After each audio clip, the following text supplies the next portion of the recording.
for the East of England. I'm Daniel Zeichner, MP for Cambridge, and I co-chair this with Peter Aldous, who's MP for Waveney. Many of you will be familiar with our meetings. We are doing some in person, some on Zoom. Great to see so many people with us here this afternoon. One or two administrative things at the start. You should have seen the minutes of the last meeting, which was back in March, where we had an excellent discussion around health in the East of England. I don't think we have to kind of get them formally moved and all the rest of it, but they're there for your information. If anyone's got any queries, please send me a note in the chat. Today's meeting is about housing, obviously one of the perennial and key issues in the East of England, also pretty politically contentious at the moment, I think it's fair to say. Obviously, we'll try and keep the party politics out of it this afternoon, as we always manage to do in I would say, in a fairly civilized kind of manner, but these things are not simple, and it'll be very interesting to hear people's views and priorities. We've got an excellent paper that's been prepared for us by the Secretariat. I really recommend it. I suspect most of you will have read it, but it sets out the facts and some really big, complicated questions, which will guide some of our discussion, looking around issues around first-time buyers, the issues of the state of particularly rented homes in the region. Some of this, of course, has been touched on, I would say, by the government in its levelling up white paper. Also the issues of affordability and, of course, of homelessness. So a huge amount to cover in 90 minutes.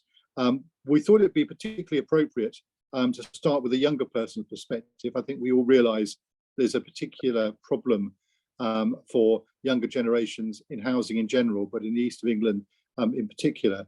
So I'm absolutely delighted to welcome Abigail Jones, who's leader of the Housing Tribes project for Cambridge Ahead's Young Advisory Committee. Some of you will know of Cambridge Ahead, a very impressive business-led organisation in Cambridge, but roves wide in terms of its policy views and is extremely helpful and supportive. So we're delighted to have Abigail to start off the conversation this afternoon. So with no further ado, Abigail, I'll hand over to you, and I think you've probably got a screen to share. So yes, I have. Off you go. Thank you. Thank you very much, Daniel, for that introduction. I will just share my screen if I may. Can I check that you can see this? And is it full screen? At the moment, we haven't got the actual presentation. It's just the computer screen with the presentation on it. I imagine you're about to start it. Yep, that's it. Perfect. Thank you very much. So as Daniel says, my name is Abigail Jones, and I'm a director in the Cambridge development team at Savills. I'm a member of the Cambridge Ahead Young Advisory Committee, which was created to ensure that Cambridge Ahead remains current for the future workforce by capturing the thoughts of under 35s about their future and their ideas for the future of Cambridge and the surrounding area. Housing has been a hot topic of discussion for the Young Advisory Committee over the past few years. As we all know, regardless of age, where you call home matters to everyone and their quality of life. Over the past few years, we've all been exposed to our homes and neighbourhoods at times, all day, every day. This has forced us all to reconsider whether the space and place is fit for purpose for a whole range of our requirements: living, working, teaching, exercising, socialising, to name a few.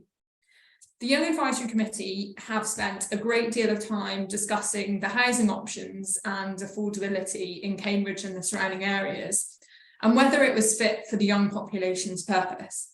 We decided it was not. Housing costs, both sales and rentals, in Cambridge and across the East of England are high, and this has the potential to prevent young people moving to or staying within the locality. So this is where the tribes come in.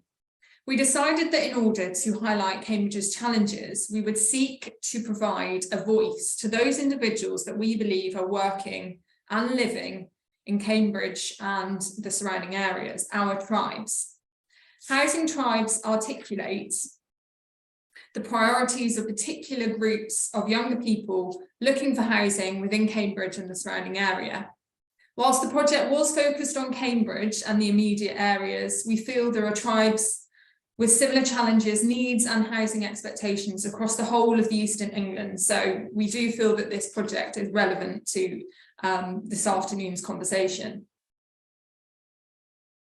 So to introduce you to our tribes, meet Rajan, who is our worker bee. Rajan came to Cambridge fresh from university, looking to meet new people and wants to live centrally in the buzz of the city. He's social, he wants to be connected to other cities and potentially located to transport hubs. So the location of where he wants to live is quite important to him. Next is Lorna, our space cadet. Lorna has a job that she loves in the city. Lorna and her partner have been renting, saving for a number of years, and now have bought their first home together. Cambridge was too expensive, but they found a place 20 minutes away on the train on the orbit of Cambridge. After years of renting, Lorna has enjoyed putting her own stamp on things, decorating, getting a dog or a cat, and making it feel like her own. Our Cambridge cogs ensure that the city continues to effectively operate. Heidi is a healthcare worker and ideally would live in close proximity to her workplace, given her long and sometimes unsociable hours. This cohort is restricted by affordability and is not optimistic in respect of buying in or even around the close proximity of the city. Finally, we identified our limbo landers, young individuals who grew up in Cambridge and want to remain living within the city, given their family and social network. Simon's currently still living with his parents, feeling as though moving into rented is unviable, especially given he's trying to save to purchase his own home. His aspirations to buy a property in close proximity to his parents are being challenged by the lack of affordability across the city. We do recognise that there will be many further tribes across the young population in the east of England. However, we felt this was a helpful start, given these cohorts account for a large proportion. For each of the housing tribes, we've started to discuss and present housing tenures and types that may address the needs of these underserved groups. It will be interesting to hear from other speakers this afternoon to see if our proposed solutions are reflected within their presentations. Thank you for listening. Thank you very much, Abigail. And that's a really interesting way of approaching these issues. So thank you, really, really helpful. I'd now like to turn to Shona Johnstone from Homes England. Shona, I suspect I'm trying to see if you're there on my screen. Yes, you are. And obviously well known to many in the local government community. Shona, over to you. Thank you very much, and thank you for the invitation.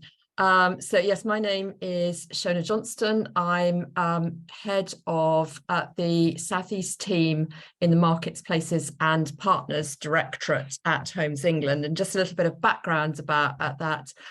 So the Markets, Places and Partners Directorate is essentially the front door of the agency. We work very closely with local authorities across England, and we are responsible a lot of the time for understanding the challenges and the barriers, but also the opportunities for delivering housing and homes in the country. The patch that I cover particularly is essentially goes around the M25, starting in Buckinghamshire, round through Hertfordshire, Bedfordshire, Luton, and into Essex, and then south of the estuary. So part of the east of England region, but not the whole of it.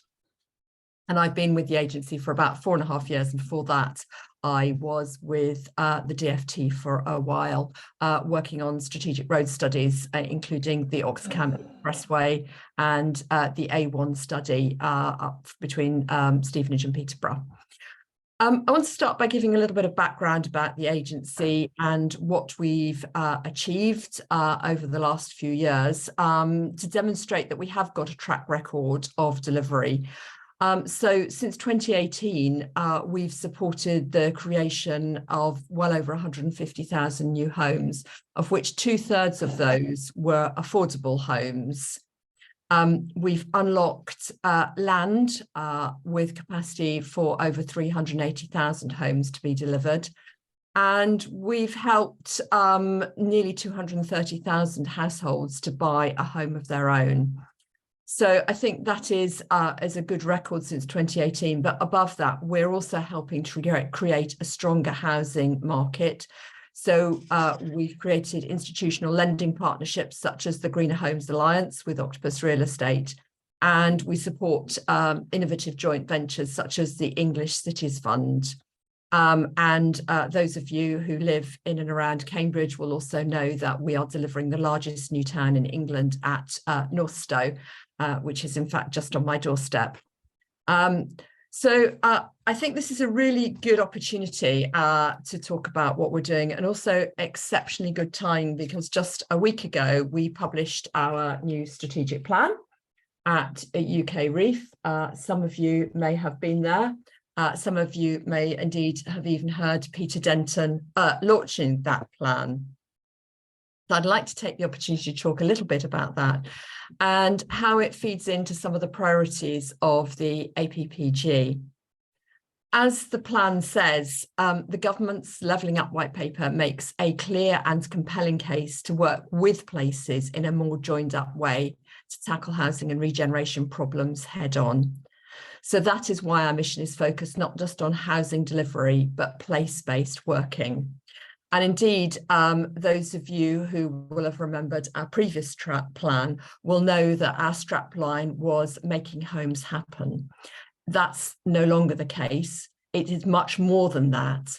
And our mission which is to drive regeneration and housing delivery to create high quality homes and thriving places.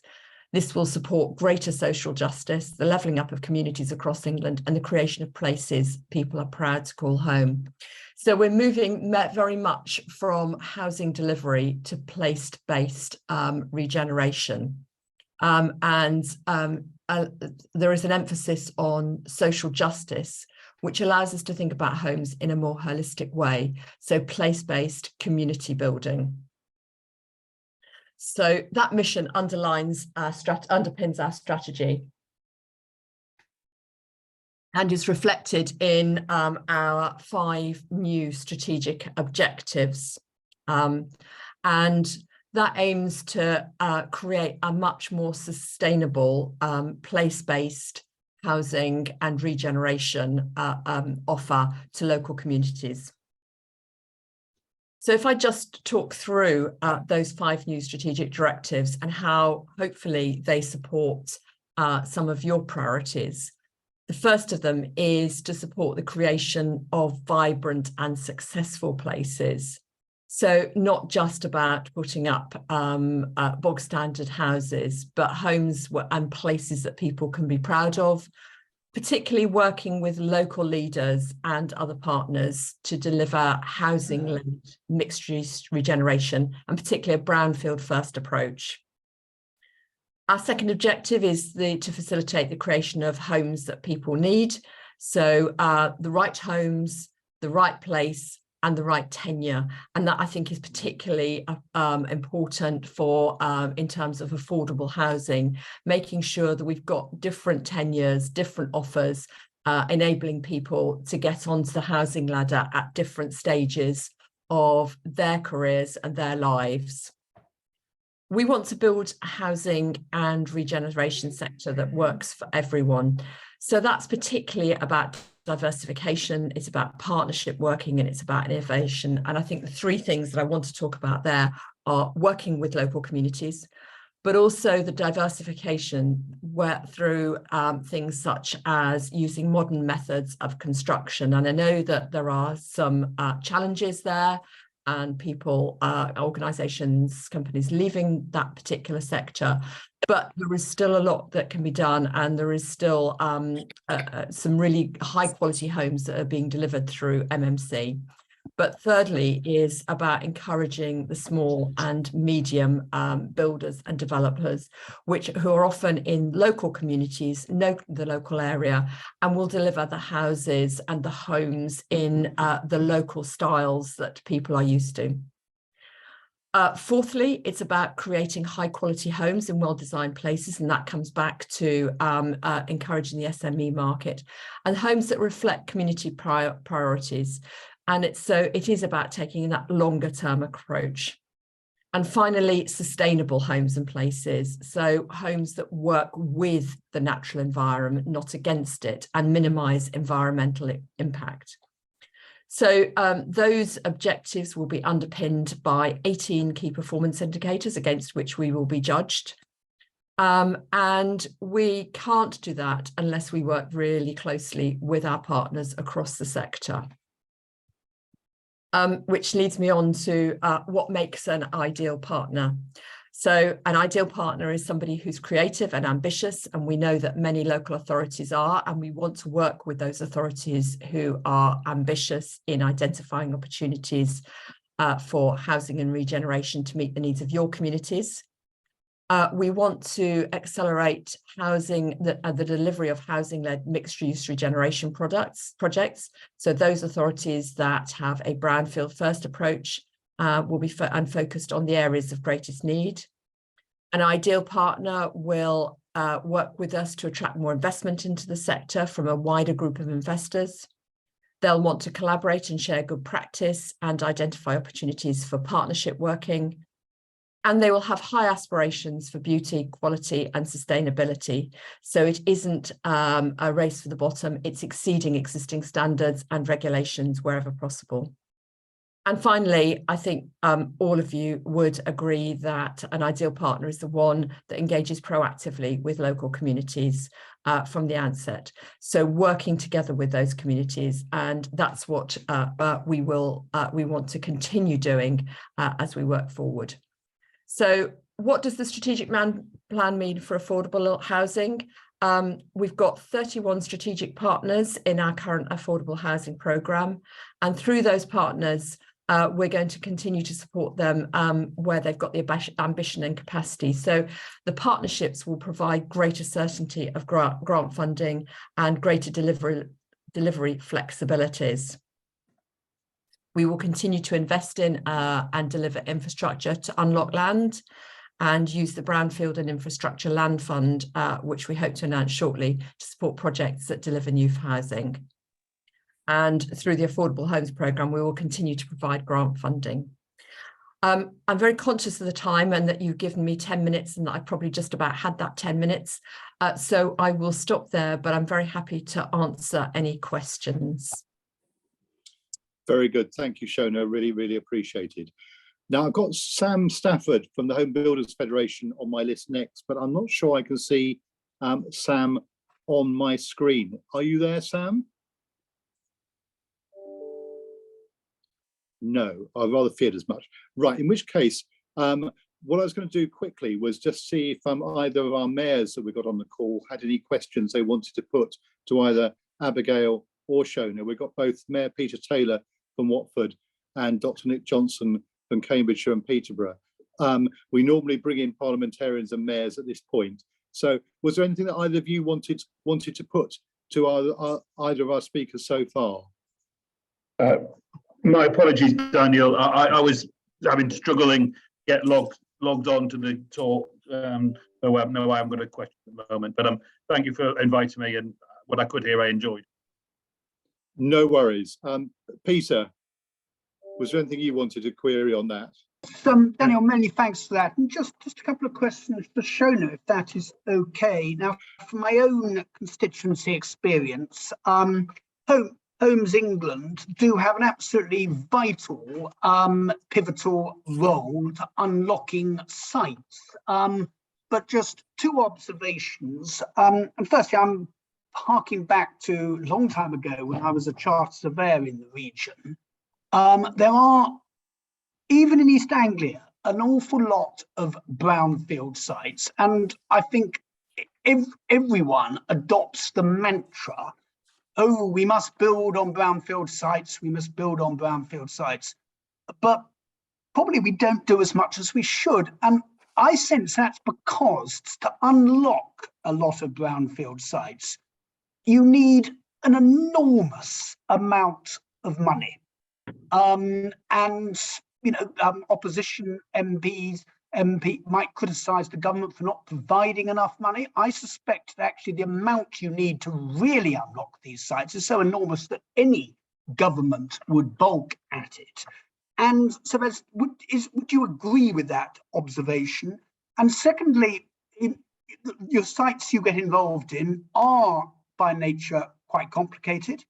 And thinking back to sites in my constituency, they do appear to be taking a very, very long time to come forward. And I'm thinking in particular of what was known as the Sanyo site in Lowestoft. But that's just a couple of observations.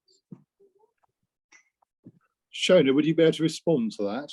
Yes, I mean, I can't talk about the specific example that you give, but what I would say is I think you're absolutely right about brownfield sites being more complex and more challenging, and also often more expensive because there may be contamination, there may be infrastructure that needs to go in.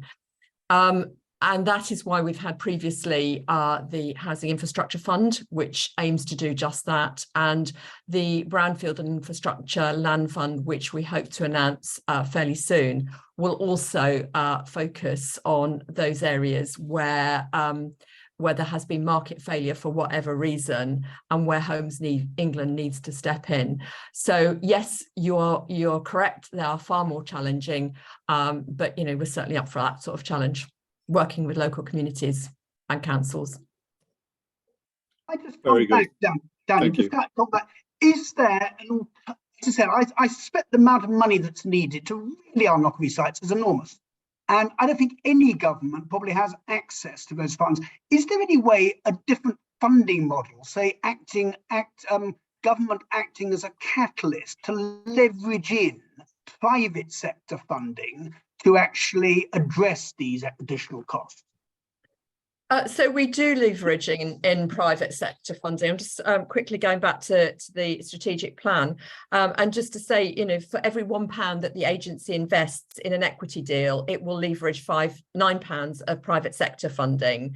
And where there are complex land deals, for every £1 put in by the agency, we can leverage £3 to £5 of private capital. So yes, we do that already. Thank you. Now, I was vaguely looking at Mayor Peter, the other Peter on the call. I just wanted to check whether you had a question. Thank you for asking, but no question. You're fine. You're fine. Very good. In which case, let's go on to our responders. And the first person I'm going to call in is Councillor Graham Butland, who's chair of the East of England Local Government Association Infrastructure and Growth Panel. Graham, anything that you wanted to say in response? Thank you very much indeed. In March of this year, the East of England LGA produced a paper called, and I'll put it up so, oh, you won't because I've got a thing on, anyway, called Opening the Door, which we recognised, in which we recognise that housing is one of the biggest challenges we face in the East of England. The average home in the East of England is now worth 10 times average incomes, twice what it was 20 years ago, and can now fetch an average price of over £360,000. Triple the real terms price that the same homes would have sold for 25 years ago. Now, this is having a prohibitive impact on the housing market. In particular, first-time buyers are being priced out of the East of England and are forced to remain in expensive privately rented accommodation. What's worse is that nearly 1 in 4 privately rented homes in the East of England are non-decent and higher than any other type of tenure. If action isn't taken, the key workers that we need to run our region's services will move elsewhere. Our children will be priced out of the areas they were brought up in, and the dynamic skilled workers that our industrial clusters require will vote with their feet. There's also a very serious risk of homelessness. With a duty to home the homeless, but not enough social housing to fulfil our obligations, local authorities have increasingly had to make use of temporary accommodation. And the cost on local authorities has quadrupled in the last 10 years in the East of England. Something clearly needs to be done, not just from a financial perspective, but on a human level to give our residents the stability and security they need at a price that can be afforded. At first glance, the problem is simple. We've not been building enough homes. House building rates peaked at around about 350,000 in the 1960s, and under governments of all political colours have fallen to around 150,000 a year. However, it's not just the number of homes that needs to change, it's also the tenure, which was mentioned earlier by one of our speakers. The number of homes built for social rent in the east of England has fallen from 4,600 in 2009-10 to just 661 in 2021-22. If we want to build more houses without disrupting build-out rates in the private market too greatly, this number must increase. These lower rent properties would take pressure off temporary housing costs, create savings around housing benefit, and perhaps most importantly, give individuals a safe tenure where they can start to save for a home of their own. However, building more houses puts pressures on already stretched systems, and planning departments around the country, and certainly within East Anglia, are under pressure. And there are many vacancies for planners in local government that remain unfilled. So a strong planning sector is important if the East of England is to increase engagement with developers. As many as 236 homes in the East of England had planning permission in 2022, but had not yet been built out. We've got to work with developers to understand why these sites are taking so long to come online. And where developers are simply sitting on the land, action must be available for local authorities to address this. However, if we want to meet the government's ambition of 300,000 homes a year, local government will need support in several crucial areas in order to help. Clearly, funding is one area, but planning departments also need the people and the skills of those people within them. So we need to recruit and train people to fill these vacancies. However, without government going into its reaching for its purse, the government decision to let local authorities keep 100% of the right to buy receipts is welcome. And further removal of red tape around how local authorities must keep and use their housing revenue accounts would also be useful. A strong workforce agenda around planning would also help. A pipeline from pupil to planner would go some way to addressing the shortages in the sector. And there must also be greater certainty in the planning system. Criticism of the planning inspectorate and the length of time and the somewhat anti-democratic way in which it works is something that also needs to be addressed. As local authorities, we are the right partners to tackle the housing crisis. We do get things done in local government. We know that this won't be free, but we are clear-sighted about this. And also we know our areas and we know how best to help them. Thank you, Daniel. Thank you very much. Some really strong points in there, and certainly the 100% use of receipts is very welcome, if long overdue. Couple of things. We have been joined by Sam Stafford from the Home Builders Federation, so I will bring him in next. It's also been pointed out to me in my introductory comments, I should have pointed out that one of the outcomes from this discussion will be a letter to the Housing Minister. We've actually done remarkably well with these approaches from these meetings. It has led to quite a lot of direct meetings with ministers that have produced some good outcomes. So I think well worthwhile. And I'll be asking speakers, or Peter will be asking speakers near the end, to try and focus in on the key points that we should be making to the Minister in those representations. In the meantime, Sam, you're very welcome. Thank you for joining us. Looking forward to hearing from you. Sam. Thank you so much. I'm sorry I'm late. Would someone wave at me, please, if you can see a slide that says planning to fail? We can see it, which is good. Splendid, thank you. You might sense from the title of my 10 minutes where I'm going to go with this. I've got a national role with the HBF. My colleague Mark Barat is at the Spelthorne Inquiry. He will work with you, work with colleagues locally. So I'm going to share my expertise, limited though it is, and just talk about some headwinds and perhaps some barriers to realising housing ambition in the region. And tellingly, I'm going to start where Graham Graham finished off, because you can't talk about transformative impact in housing without talking about local authority capacity and capability. This image is from the IFS 2019. Shows that gross spend on planning and development was reduced by 42% per person between 2009-10 and 19-20. This is in across local government.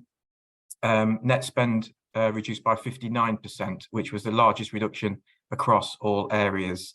The RTPI has calculated that net expenditure by LPAs fell from 43%, 844 million in 2009-10, to 480 million in 2021. This amounts to just 0.45% of local government budgets allocated to planning services. RTPI has recently also stated that a quarter of planners left the public sector between 2013 and 2020. And according last week to the Local Government Chronicle, only 1 in 10 council planning departments are fully staffed, while a quarter has a staff turnover rate of over 20% last year. And these stretch funds and low numbers of staff and morale, it has to be said, not across the board, I hear great things about Greater Cambridgeshire, but impacts on morale are contributing to major delays within the system. The RTPI looked at the number of applications received and the number of decisions made within the agreed time frame, which is important, so written agreements to time extensions, between 2009 and 2021, whilst the number of applications consistently range between 400 and 500,000, the number of decisions made in agreed timescales is declining. In 2009, approximately 85% of decisions were made within statutory time limits and without performance agreements, but by 2021, this figure had fallen to 49%. Latest DLUX stats show that the determination, of major applications by district councils is down to 21% within 13 weeks, from 56% 10 years ago. And most significantly for the house building sector, there is a downward trend in the number of homes securing planning permission.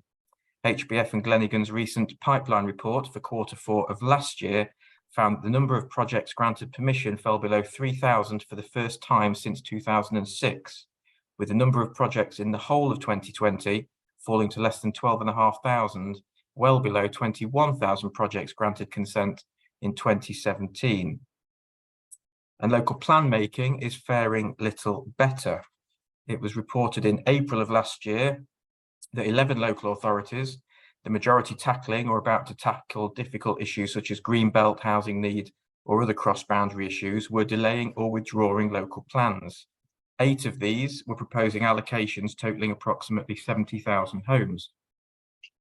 It was subsequently reported, I beg your pardon, I should have moved that on so quickly. It was subsequently reported in January this year that a further 27 local authorities, so 38 now in total, had overtly paused or withdrawn plans, 13 of which had draft allocations for approximately 74,700 homes. So that then is approximately 140,700 homes for which planning applications might now have been submitted. That was in January. Our running total is that 56 authorities have now delayed plans in the last 12 months or so as a direct result of obfuscation around top-down housing targets. And HBF and the wider industry is extremely concerned that the plan-making crisis will be exacerbated by proposals contained within the draft MPPF, which, if adopted as drafted, would see local plans planning for less and having a lower bar to get over in order to be found sound. All of this recent brouhaha speaks to the standard method, the Stalinist top-down targets. The 2012 MPPF was based on OAN, some of you will know, Objective Assessment of Need, but local plans suffered from the length of time it took to get, the system suffered from the time it took to get local plans in place because of hotly contested calculations of OAN and the pushback locally where applications were determined in accordance with the presumption that filled the vacuum where local plans were supposed to be. And the standard method was introduced by the 2017 Fixing Our Broken Housing Market white paper. Some of you may remember that, because it said, at the moment, some local authorities can duck potentially difficult decisions because they are free to come up with their own methodology for calculating OAN. So we are going to consult on a new standard method and encourage councils to plan on this basis. Problem, of course, is that the current standard method is not fit for purpose. It's still based on 2014 based household projections, and in order to achieve the national requirement close to 300,000, an arbitrary cities uplift, which I'll come to. But the reason for the continued use of the 2014 based data is to use the more up-to-date 2018 version would result in a national target of 158,000 homes. Projections bake in past underperformance. Now, one way of dealing with this would be to move back to OAN. But the case for a national method remains strong. And another way of dealing with the current malaise would be to put the current iteration on a firmer empirical footing. Adopting, for example, existing housing stock as a reliable starting point would do this and help to drive economic growth and productivity in every part of the country. An agreed minimum annual stock growth rate would set a floor or a baseline for every local authority to work towards, whilst retaining a tangible relationship to the size of an existing community. A minimum growth rate of 1.2%, for example, would collectively amount to a national floor of 298,000 homes per annum, which would be more evenly distributed around the country. Now, promoting opportunities to locate homes in sustainable urban locations is entirely laudable, but in setting an expectation that the arbitrary uplift can be met by towns and cities, the 20 concerned, 19 outside London, rather than being managed across the geography of a housing market area, caution needs to be applied in a number of areas. First and most obviously is the density dichotomy. Within the proposed MPPF, it's made clear, the proposals in the MPPF would make it very difficult to increase densities in urban areas, as Theresa Villiers knows, whilst protecting the character of the area. Second consideration is brownfield supply, which you can see on the screen. The capacity of all sites on brownfield registers is 1.4 million, and on the basis of an annual requirement of 300,000, which equates to just under a third of that figure over a 15-year period, were all of that to come forward, of course. Then you've got viability pressures on urban land from other uses, logistics and things. And the fourth consideration is affordable housing. The 19 largest towns and cities subject to the uplift outside London delivered only 49,634 affordable homes between 2011 and 2021. And when accounting for homes lost through right to buy over the same period, the 19 have only delivered approximately 1,200 net affordable homes a year. And beyond tenure of accommodation is the type of accommodation being provided. 48% of sites on brownfield registers are identified for flats. And the sixth consideration is the extent to which voluntary cross-boundary agreement will be achieved where a town or city cannot accommodate its uplift, which is set to become even harder with the replacement of the duty to cooperate with a more nebulous policy alignment test.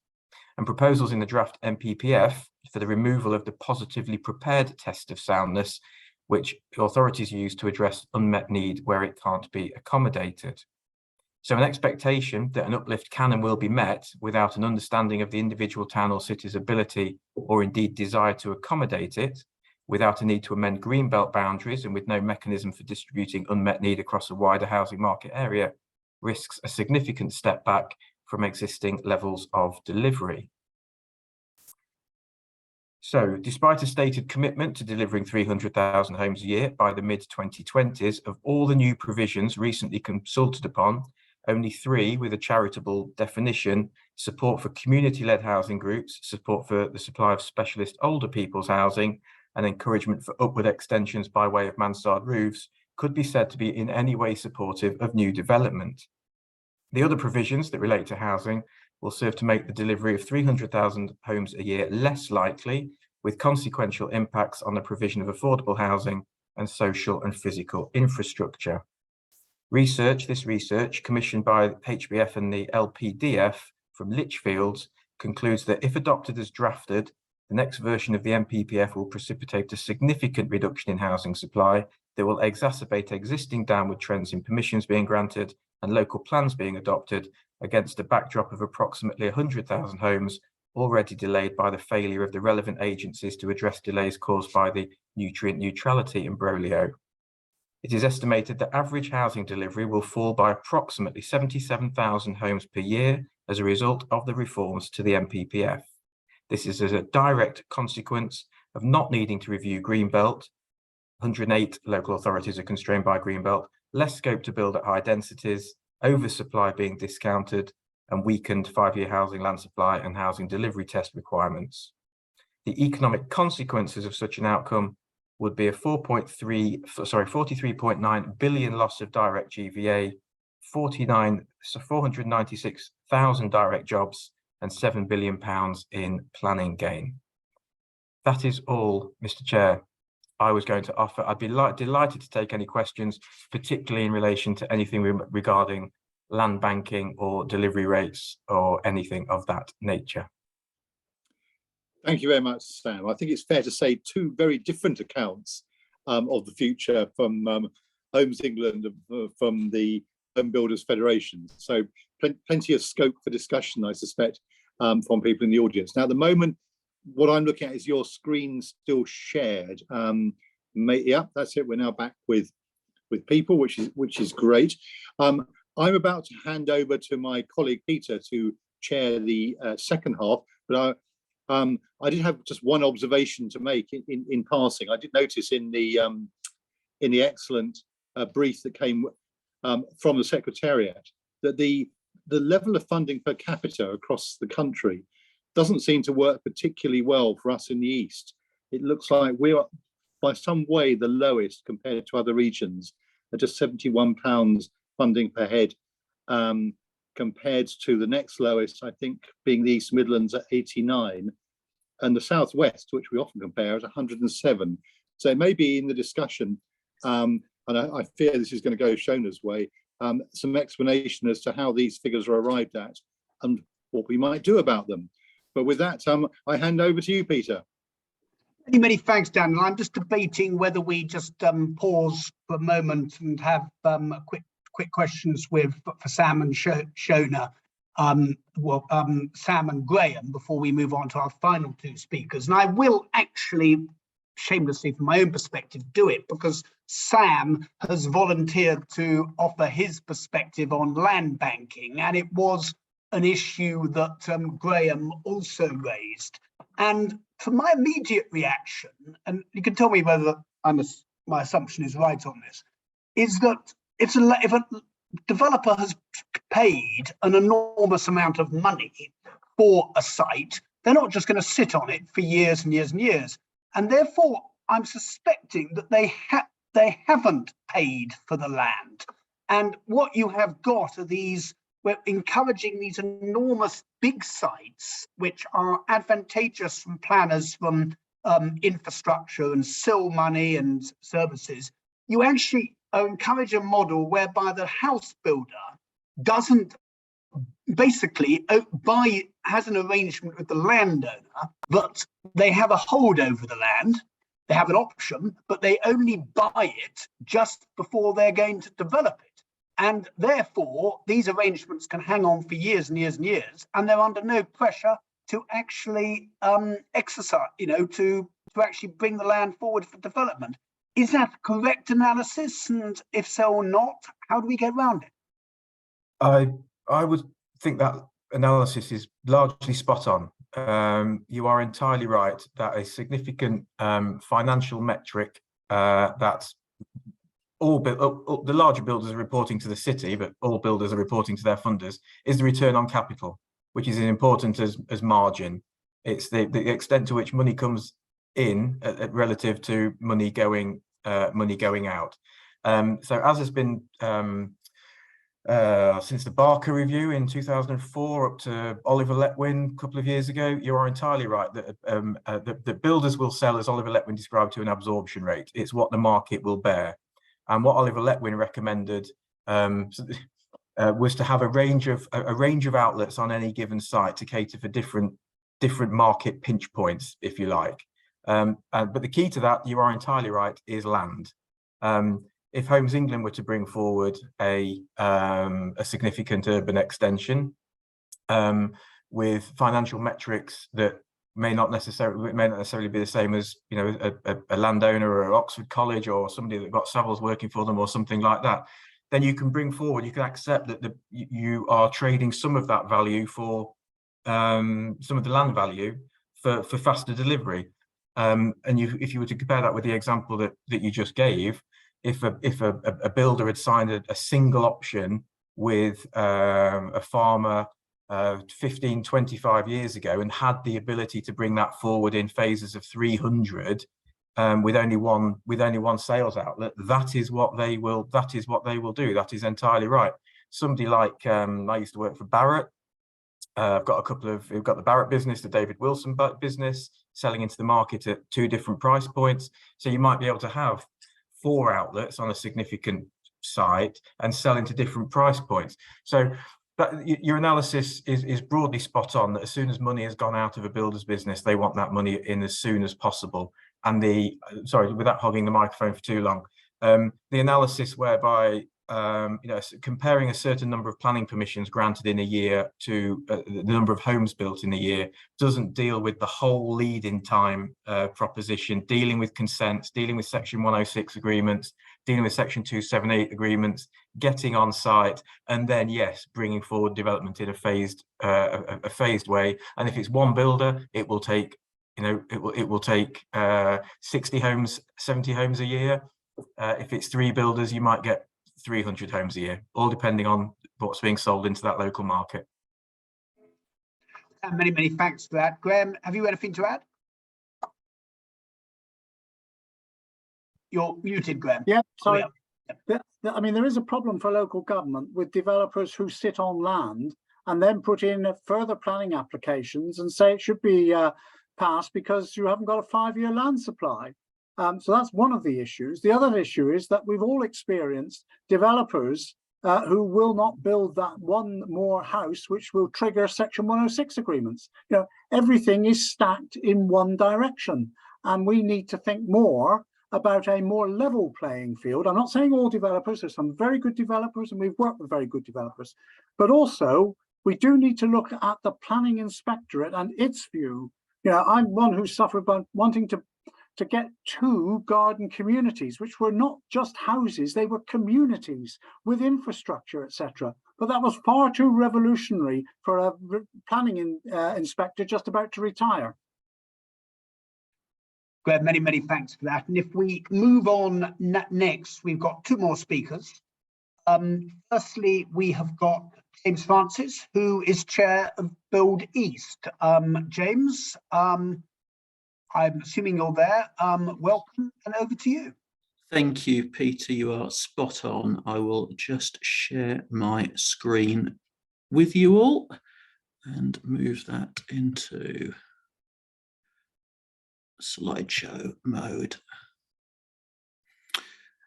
Afternoon, everybody. I am indeed James Francis, Chair of Build East, and I've been CEO at Saffron Housing in South Norfolk for the last 4 years. Saffron's taking its turn to chair Build East, which is an informal grouping of 15 housing associations across the east of England, all ideal partners for you, Shona, under your definition.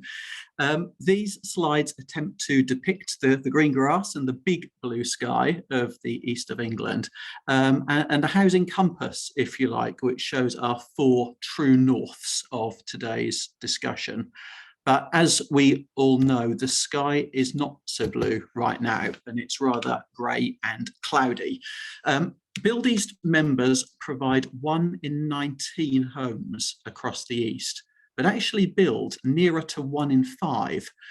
However, many members are currently reducing that aspiration for several very good reasons. The first is capacity. So, like everybody else in the rest of the world, costs of housing associations are rising quicker than their income. So the main source of income is rent, and housing associations were very grateful that the government's cap on rents was as high as 7% for the current year. But of course, those rents must remain affordable to the people that live in our homes. Members report costs increasing by around 14%, and housing association funding models work on the annual relationship between income and cost. So you can understand that capacity, as a result of what's going on in the world out there, is being squeezed. Within that squeezed capacity, priorities are evolving in housing associations, and they are very much evolving towards improving existing homes, the non-decency north direction, and also sustaining existing tenancies. There's no doubt that tenants are increasingly facing significantly challenging circumstances, both as a result of our cost of living crisis and indeed, I believe, as a result of the erosion of some social care funding over many years. Tough times for many out there, which from a housing association perspective means we are borrowing to build. We benefit quite significantly as organisations from relatively low interest rates, both as a result of having a regulator that's attached to government and also from our stable rental income streams. But of course, those interest rates are going up, which is making the cost of that development more expensive. And perhaps some members are just waiting to see where interest rates are headed to. Now, I think we have to face and embrace this reality, but at the same time have to remain optimistic for the future. So here's 4 perspectives on some win-win strategies that are being thought about and adopted by Build East members. Shutting the back door, I think it's less seen, but housing associations have a really important role in not compounding the problem. And many organisations, through increased investment, are working very hard to reduce the number of evictions, making sure tenancies are more sustainable. And indeed, one of our members has got a great statistic that lettings into their properties, 48% of people coming into their properties are people that were homeless. And that's double the national average. So a really, really great achievement. Net zero carbon, we believe, is an opportunity not just to make the planet more sustainable, but to make homes much more sustainable for people to live in. Of all the things we can do over the long term, we do believe one of the best ways we can address the cost of living that people are facing and also the quality of conditions in homes is to invest in decarbonisation initiatives. And those funders I talked about are generally helpful in flexing the model where that spend is focused on net zero carbon. So it is a real opportunity for us. Now, while new home aspirations are reducing for very good reasons, I think it's also true to say that quantity can enable quality as well, if I can put it like that. There's great examples of developments, partnerships, working with Homes England, and actually continuing to do that means we're building at a higher standard, at a better quality. But repurposing homes could also be an interesting opportunity. So we have members who are working directly with local authorities who have budgets right now to purchase accommodation for temporary social housing, where clearly demand has rocketed pre to post pandemic. One housing association tells us about the fact that actually, by looking at this as a model and the local authority acquiring homes from a housing association can reinvest that money in the supply of new homes. So it just struck us that that was a real win-win when we start to look across organisational boundaries to try and do more. Perhaps a little more controversially, nobody wants to sell or reduce the supply of social housing, particularly now. One member who did periodically do this through auction, for good reasons, got very interested in where those homes were going. Now, 9 out of 10 of their most recent auction sales had gone to first-time buyers, and that struck us as really interesting because actually that act in itself was stimulating investment in a community and bringing money into a housing association to use to build new homes. So some interesting thoughts about repurposing what we already have and looking across organisational boundaries.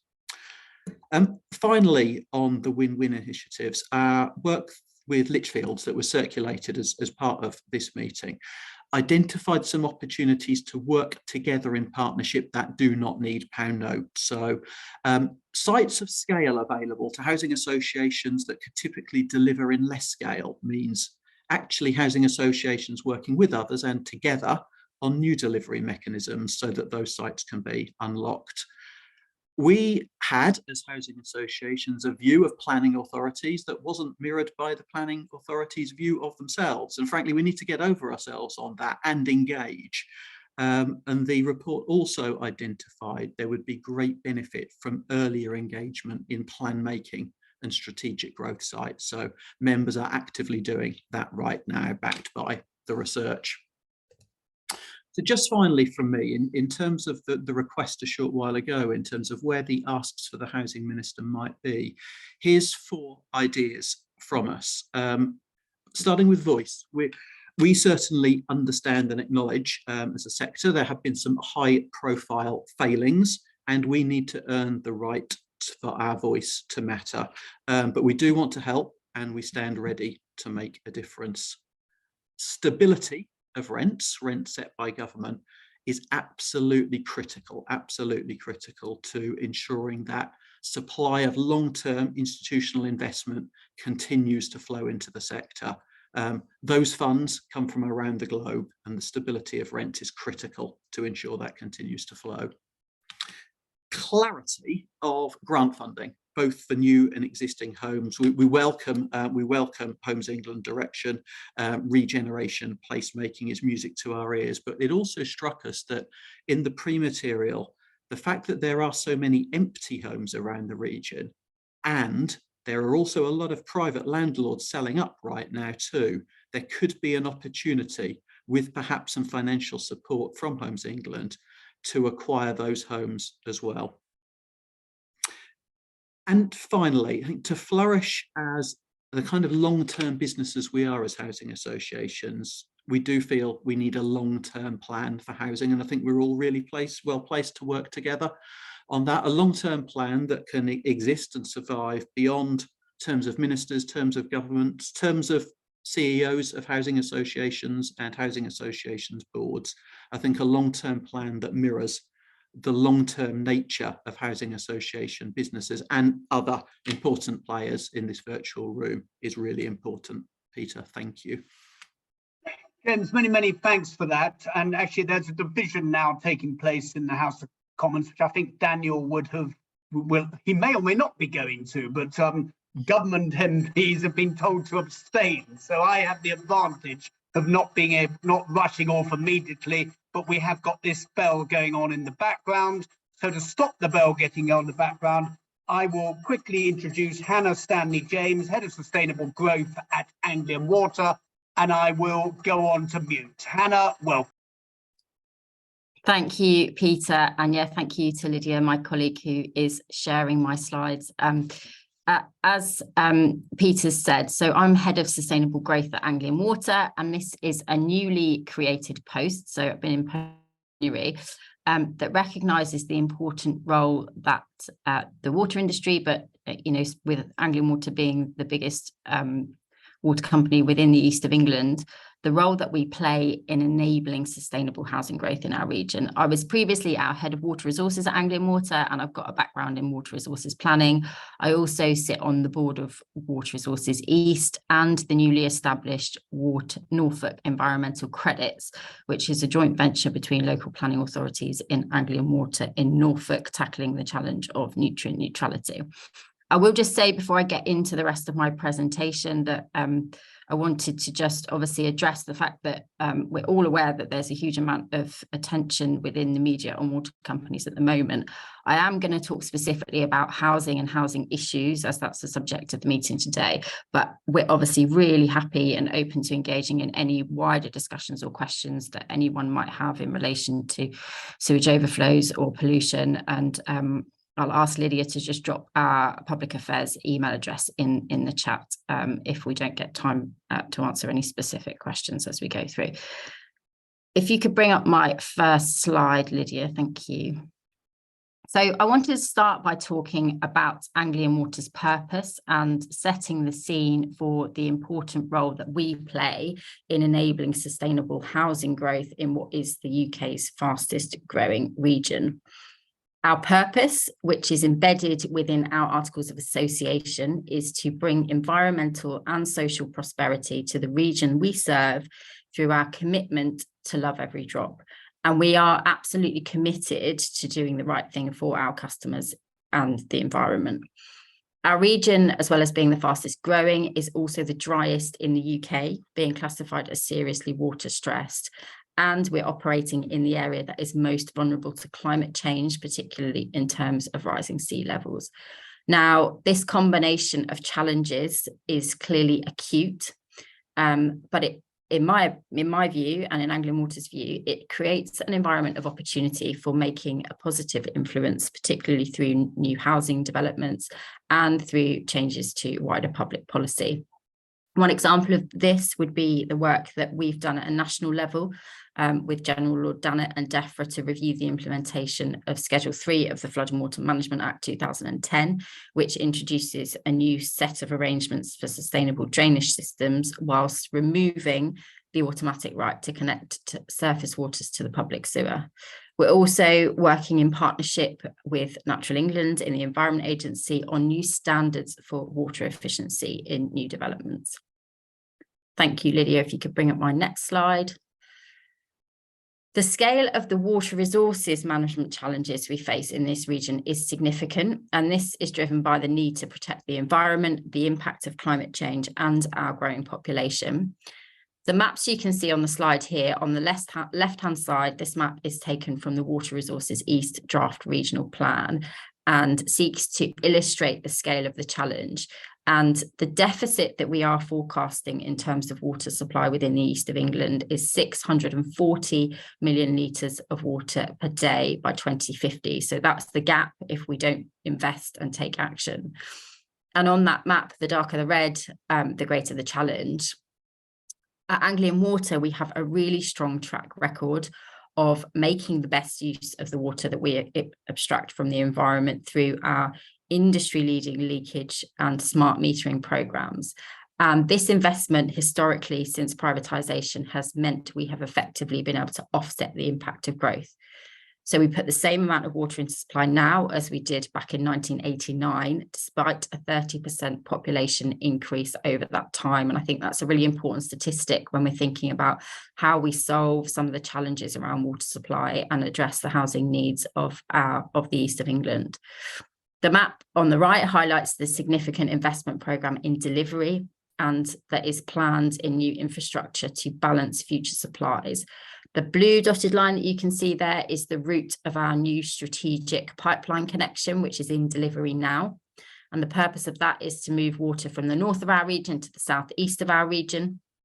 The blue and the green arrows, the chunky arrows, show how we would plan to extend this strategic grid into the future, moving some of that water east into Norfolk. Critically, we are also developing 2 new reservoirs for the east of England, one in the Fens and one in Lincolnshire, that will help secure supplies for decades to come. Thanks, Lydia. Next slide.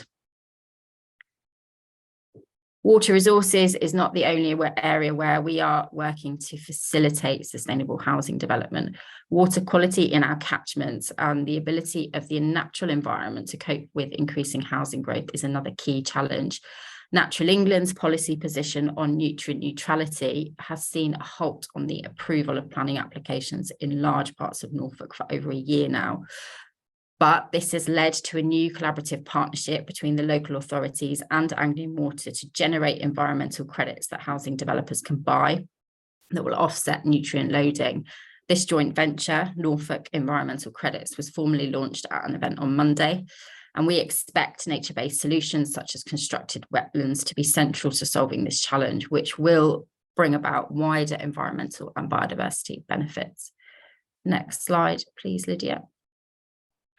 Just going to move on now to talk about some of the work we're doing across the sector through the Ofwat Innovation Enabling Water Smart Communities project.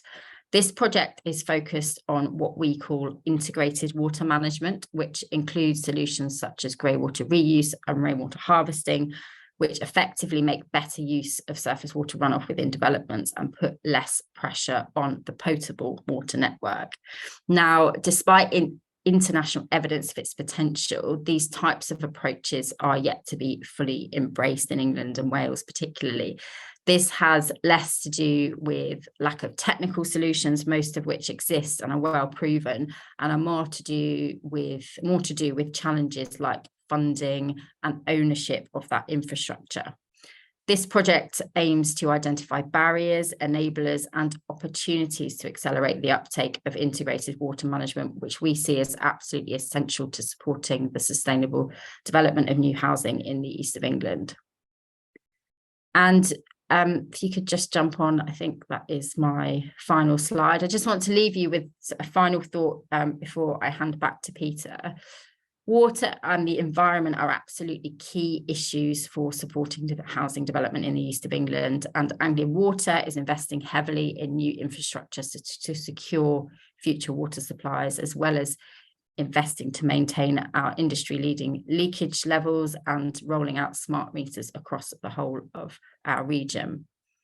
We also have a significant opportunity through working in partnership with key stakeholders to tackle the acute challenges we face in our region and to deliver wider benefits for the environment and our communities. Specifically, when we're thinking about planning, if we plan together early for the housing needs of the region, this will allow developments to come forward in locations that are sustainable and deliver the most benefit for the environment and our communities. Thank you. I'll hand back to you, Peter. Hannah, very many thanks for that. Whilst I will just, if I can just start off with just 3 questions, one for each, while everyone's getting their thoughts together. First of all, I'm not sure if Daniel is with us at the moment, but Daniel did pose the question to Shona as to why the funding allocation from Homes England is on a regional basis is the lowest in the UK. And I think Shona is going to come in on that. The second question I've got is to James. And we had I wouldn't say we had, I wasn't around, but in the 1950s, we had, if not a housing crisis, we had a housing challenge, and the country rose to it incredibly well. And from my perspective, it was the public sector, the councils, who very much took up that mantle that Macmillan and others laid down, and they led the way in meeting that challenge. The housing associations today are in many respects the successors to councils. Some do still build, but not many. And have you, in James's presentation, there was the word capacity, and I would just ask the question to James: has the housing association sector got the capacity and the inclination and the drive to actually play that leading role in meeting this crisis, as the public sector did in the 1950s?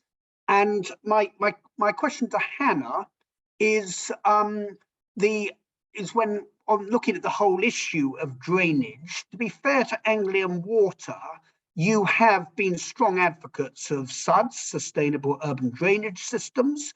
And I would just, is it possible with good planning for all developments to include sustainable urban drainage systems, and therefore, and at the same time, not delay the supply of sites and houses coming forward for development? So I'll ask if Shona can pick up that first question, then on to James for his, then on to Hannah, and then open it up to the mayors, other MPs, and everyone else. Thank you very much.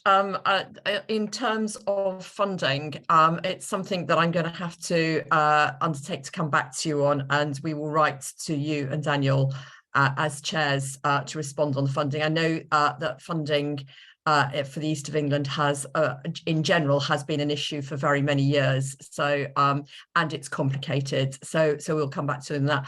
I wonder if I could just make a very brief comment, though, on local government capacity while I've sort of got the floor, if you like.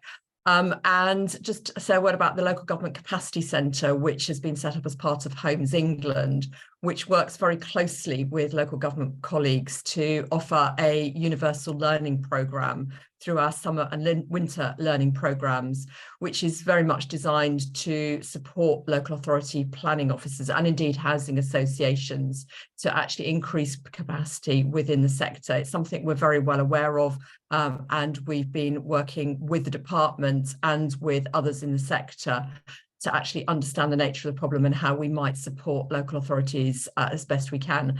And that summer and winter learning programme has seen, I think the summer learning programme had, winter learning programme, sorry, in February, had over 4,000 people registered to take part. And all local authorities can access all of the sessions on YouTube. So if you want to know more, just go on YouTube and search for Homes England summer and winter learning programmes and you can find them. Shona, many thanks for that. And James, over to you. Casting my mind back to the 1950s, Peter. It's interesting, at Saffron, about half of our homes are from the mid to post-war years, which of course are all still good fabric, but in need of significant upgrade. So I think one of the challenges is we need, as housing associations, we need to both invest in existing as well as increase supply. Can we do it on our own with existing resources? No, to be completely candid. That's not to say we don't want to, though. I think the position we find ourselves collectively in today means we all need to play a part, housing associations, local authorities, private sector. I think even when you look at the current assessments of need, the way the population is likely to grow, we all have to play our part, and it's going to take all of us to get anywhere near the scale of the challenge. But do we have the desire to do it and to work in the way, the partnership working that is going to require? Absolutely. Many thanks, James. And Hannah. Yes, thank you, Peter, for your question. So you are right that new developments coming forward do have a requirement for sustainable drainage systems, but we do recognise, and I talked to this in some of what I was highlighting in terms of that Enabling Water Smart Communities project, that there are issues around ownership, around maintenance, and I think the work that we're doing across the industry and in partnership will help us to make that a smoother process in terms of how that infrastructure is developed, how it is then owned and operated, whether it's actually for in many cases, it's actually the water companies that then adopt and operate those drainage systems. From my perspective, I think we've got, in the east of England, a real opportunity to actually bring forward huge innovation in the space, fastest growing region and driest region and most vulnerable to climate change. We should absolutely be at the forefront of developing the most sustainable new housing developments, whether that be from a water efficiency perspective, so those homes are fitted with the most water efficient devices, or in terms of how that surface water is best reused on site and then doesn't ever make its way into the sewerage network, which again helps us with those wider challenges that we're facing around storm overflows. Hannah, many thanks for that. And I will I may need the help of our secretariat to see if there are any hands, but are there any parliamentarians on the call who would like to raise a question to any of our 6 panelists? And I'm not seeing anybody. I'm sure actually there are. Oh, sorry, yeah, here's Andrew. Thank you very much. Peter, hi. Andrew Lansley here, former Member of Parliament for South Cambridgeshire. Presently, declare an interest, I'm chair of the Cambridgeshire Development Forum. I just wanted, I've spent quite a lot of my time and energies in recent weeks on the Levelling Up and Regeneration Bill. I just wanted to, rather than take people through many of those debates, I just thought I would focus on 2 things. One is really for Hannah. My colleagues in the Cambridgeshire Development Forum, we had a meeting last Friday morning, a virtual meeting with Rachel McLean and Joanna Aveley, the chief planner, at which we raised the issues relating to water neutrality and the potential difficulties in plan making for Greater Cambridge at present because of the Environment Agency's interpretation of what the water neutrality requirements mean for the designation of sites. I wondered if Hannah might add a bit to that, because we've undertaken to go back to the Minister with further detail on that. The second is to make an appeal. It seems to me that while we're working our way through the bill, and there are many issues that we want to deal with, one of the opportunities in it is the provision for joint spatial development strategies, which I don't think many people are recognising.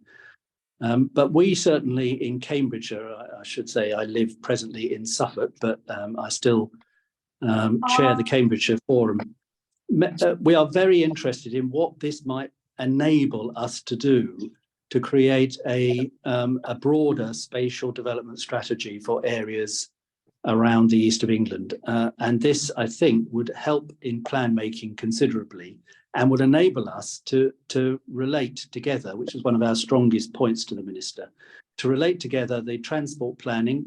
If Nick Johnson is still on the call, memo to Nick, you've heard us talk about precisely this, Nick, and about relating the transport planning of the combined authority with the land use strategy of the local planning authorities, as well as the plan making for the utilities and for water, so that we can see all these plans on similar timescales with consistent decisions being made about the spatial development strategy. So I think there's an opportunity there. I just don't think anybody is presently seeing the bill as an opportunity, and I hope that's something that we'll be able to use coming out of the bill.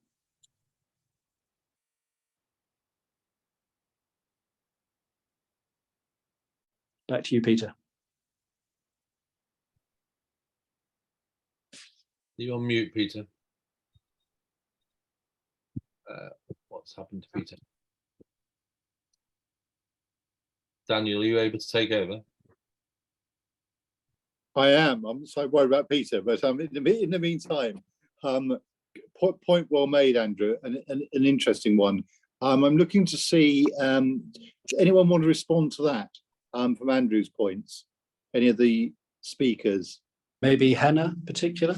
Yeah, happy to, thank you. And you're absolutely right, and to raise the specific issues in Cambridgeshire, Andrew, and I used the word acute challenges in the address that I gave, and I think there's probably nowhere where those challenges are more acute currently than in Cambridge. And for anyone that's not aware on the call, we are now in a situation where actually the Environment Agency has taken the position of objecting to planning applications for new housing on the basis that they do not have the confidence in the plans that are being proposed by the water industry to secure sustainable water supplies, and that there will not be an impact. We're not dirty. We don't need cleaning. As a result of increased abstraction. So this is all to do with how much water is being taken, particularly out of groundwater and talk groundwater. So I can't speak on behalf of Cambridge Water, but I can talk to what Water Resources East is doing in this space and the work that Anglian Water is doing in partnership with Cambridge Water. Water Resources East, we are confident that the plans we have developed, both our draft regional plan and the water company's draft water resources management plans, which set out the investment plans for the next 25 years, are sufficient to meet the planned growth across our region and within Greater Cambridgeshire. I think the key issue from my perspective is around a period of time between which the major infrastructure projects come online, such as transfers from the Anglian region into the Cambridge water region, and the delivery of the new Fens Reservoir, which will bring online significant new water supplies. And the key to addressing that bit of time before that new infrastructure comes online is demand management. Now, we're talking about rolling out smart meters across Cambridgeshire. We're talking about communications with customers. But I talked in my address about the track record that Anglian Water has on demand management, and that despite a 30% increase in new growth and housing growth across our region, we've managed to keep the amount of water that we actually put into supply the same. So I am personally very confident that demand management measures are sufficient to offset, if you like, the impact of new housing. But what we must do is we must wait for the final water resources management plans to come forward later this year in response to the Environment Agency's comments on those plans, and also the final regional plan, and continue to be talking across, with the water industry, with the Environment Agency, with and with the local planning authority around this key issue. Yeah, thank you. And many thanks for that. I must apologise myself. I lost internet for a few minutes whilst just towards the end of Andrew's question, which Hannah then answered. We've got 10 minutes left. Can I ask the two mayors, Nick and Mayor Peter, have you any questions from either of yourselves?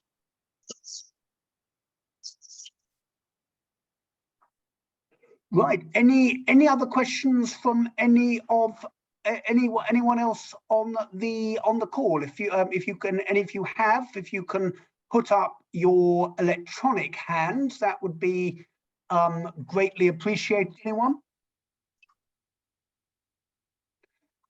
If not, whilst you're thinking, I will just ask a question myself, and I will, if it's okay, to Sam Stafford. Sam, I think, was probably mentioning that when it comes to brownfield sites, it is perhaps an illusion that brownfield sites are going to be the solution to all of our housing problems. And I'll just move that on also, just to correct whether this other another issue. In our town centres at the moment, on our high streets, there is, with I think the whole radical transformation that's taking place in town centres, you've got an enormous amount of space that was previously occupied for shops and often above shops that is standing vacant. How practical is this to seek to bring it back into residential use? And would changing the making refurbishments and renovations, zero rating them for VAT, would that help? So Sam, I just welcome your perspective on that. Thank you. Yeah, two thoughts, and both. I've got a T-shirt that bears a quote from Clive Betts, and it says, "In the Netherlands, planning is seen as part of the solution. In the UK, planning is seen as part of the problem." And I think both of those questions lead me to more and better, and not less planning. There's the past couple of weeks as demonstrated with Keir Starmer trying to pour salt into Conservative wounds on housing, and prompt a conversation about the green belt. I think the key to me is the key to my mind is sustainable development and progressive placemaking, and that may be a brownfield site or it may be a greenfield site. There are some brownfield sites in unsustainable locations that may be habitat rich. There are some greenfield sites in sustainable locations that are habitat poor. And until we can have a conversation in the round about what represents sustainable development and good placemaking, we're not going to get to that point. But I was encouraged by Andrew's observations around spatial development strategies.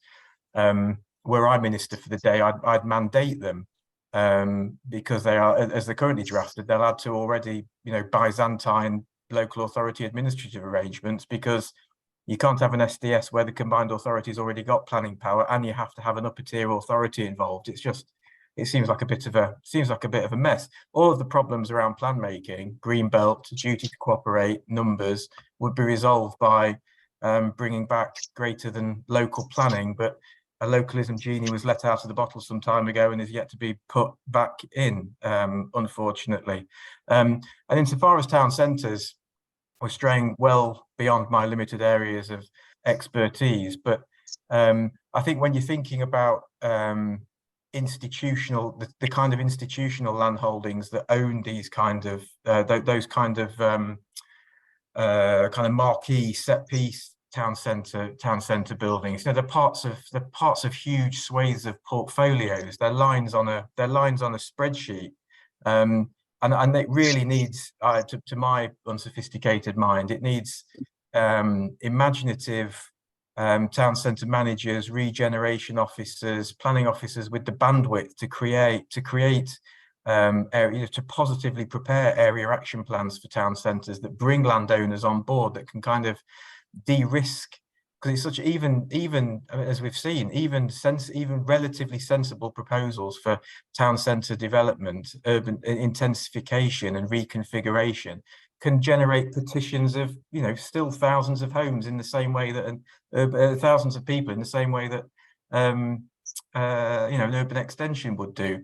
So I think it needs the answer to that, as I say, I think is positive planning, is area action plans and supplementary planning documents, town centre master plans that can get all relevant stakeholders involved, local leadership, landowners, and try to do something transformative in the round that demystifies and de-risks the process for everybody. And many thanks for that. And I will ask all the speakers just to give a quick thoughts as to what their final ask of what we should include in our letter to Housing Minister Felicity Buchan is. And whilst they're gathering their thoughts, I will bring in one final question from Vector Frank. And Frank, if you could reveal your full name, that would be really appreciated. Over to you. Yeah, sorry. Frank Morris. I'm chairman of Community Land Trust in Cottenham, Cambridge. And you can hear me now, I guess. Yeah, thank you. It's a different scale, and I did put a comment in the chat earlier on in the session. And I can't remember which one it was, whether it was Shona or Sam made a comment about making funds available to help buy brownfield sites, perhaps. I wonder if the same approach could be taken to sweeten the deal, if you like, on buying small amounts of land that could be used to subsidise the housing that's then produced as community land trust properties, where our objective is way different to the affordable homes that you're talking about. And given the challenge of 10 times household incomes, we're trying to build homes at 4 times household incomes. Now you can imagine any increment on the cost of the land makes that almost impossible unless it's a very, very benevolent landowner. So I wonder if there's whether that can be included in the remit, if you like, for possible grants. Frank, many thanks for that. And I will ask if any of our panelists and they're summing up want to answer that particular question. They may want to. I would have thought it's probably most likely for Shona. But anyway, going from the top, Abigail, your take on on our discussions and what you feel we should be asking of Minister Buchan. Yes, thank you very much. I mean, in terms of what we would like to see from a Young Advisory Committee on behalf of Cambridge Ahead, we'd certainly want our voices heard. We would want to know that our voices were going to be heard and recognised, and the potential housing solutions that have been discussed this afternoon and obviously that were included within our presentation were going to be a real consideration in terms of addressing the challenges we face in respect of affordability and the young population getting onto the housing ladder. Many thanks, Abigail. And Shona. Thank you. Well, as the government agency tasked with delivering the government policy on housing, I don't think it's for me to really make a comment on what the APPG should be asking of the housing minister. What I would just say in response to Frank's point about community land trusts, I think that would be a very good point for you to put into your letter about community land trusts. And I know a little bit about the one in Cottenham. Many thanks, Shona. Yeah. And I'll then come to Graham Butland. I think one I would pick out several, but one I would pick out is that councils do require legislative powers and funding to tackle the quality of housing in the private rented sector in the region. There's a real need to tackle that in the eastern region. Thank you, Graham. And then to Sam. hopefully meeting Minister McLean very shortly, and I will be inviting her to kick the MPPF draft and the infrastructure levy into the long grass to commit clearly and unequivocally to an ambitious national housing target expressed locally through local plans, and an expectation that local authorities and the planning inspectorate work positively towards achieving it. Many thanks for that, Sam. And James. We all want to work together. We can only achieve our 4 true norths by working together. We would greatly benefit from stability of rent, clarity of grant, and a long-term plan for housing. Thank you, James. And Hannah? Yeah, thank you. I don't think we can talk about housing without talking about the fact that the east of England is the driest region in the UK and the most vulnerable to climate change. So we would be asking for a commitment around the delivery of the water efficiency commitments that the government has set out within the Environmental Improvement Plan, and a continued focus on surface water management, and using the East of England as a case study for how you can work in partnership to deliver innovation in new housing development in respect to water efficiency and sustainable urban drainage. Many thanks, Hannah. And I'll bring Daniel in now as my co-chair. Thank you very much, Peter. Very briefly, I think for me, it's got to be around how we improve the quality of the private rented sector. So we haven't talked about that much on the call, although I might have missed it while I was out. Many thanks, Daniel. And for myself, I would just quickly say 2 things. I think it is vital that all, housing has provided enormous opportunity, probably from the 50s onwards, for an awful lot of people to get their stake in UK PLC. We need to make sure that the next generation have that same opportunity. And the other thing I would also just highlight is that a vibrant housing market is actually a vibrant local economy. It opens up in so much comes from that: home building, the plumbing, the electricians, the landscape gardening, etc. And we need to have that in mind. So that's my 2 pennies worth. Many thanks for all of you for being with us today. Our secretariat, Steve Barwick, he's been taking notes religiously on this. He will compile the letter to Felicity Buchan, which we will report back to you at a subsequent meeting. Our next open meeting is on, and again, is one of the levelling up items. This is on skills. It's taking place on the 19th of July. And it's great that Skills Minister Robert Halfland, who is an MP from the region, he has confirmed that he will be attending, and invitations to that meeting will be sent out in due course. And finally, there is an invitation-only meeting to take place in June on the future of freight, with a particular eye on the importance of the Ely Junction improvements, for which the APPG continues to campaign relentlessly on. And if you have a particular interest in this sector, in this particular issue, let Steve know, and you will be able to join the meeting. And on that note, many thanks to everyone who's participated, who has bared with us during what I think has been a very productive afternoon. Special thanks to Steve, the Secretariat, and our sponsors, and many thanks, and see you all in June, if not in June, certainly in July. All the best. Cheers. Bye. Bye.